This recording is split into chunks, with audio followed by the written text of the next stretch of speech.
كانت امرأة تؤدي الصلاة وفجأة فاضت روحها إلى بارئها، وعندما أعدت للغسل وما إن صب الماء على جسدها حتى انتشرت منه رائحة عجيبة طيبة لم يشم الحاضرون مثلها من قبل، فدهشت النساء جميعا وغمرتهن الحيرة والتعجب.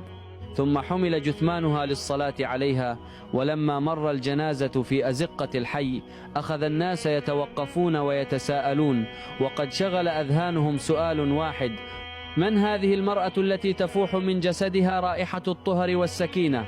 وبعد أن وريت التراب جاءت الملائكة ونودي باسمها وفتح كتاب أعمالها، فسألتها الملائكة: من ربك؟ فقالت مبتسمة: ربي الله. ثم سئلت: من نبيك؟ فأجابت: محمد صلى الله عليه وسلم. ثم سئلت: ما دينك؟ فقالت: دين الإسلام. فابتسمت الملائكة وقالت: أبشري فقد بشرك الله بالجنة. ثم صدر الأمر أن يفرش لها من فرش الجنة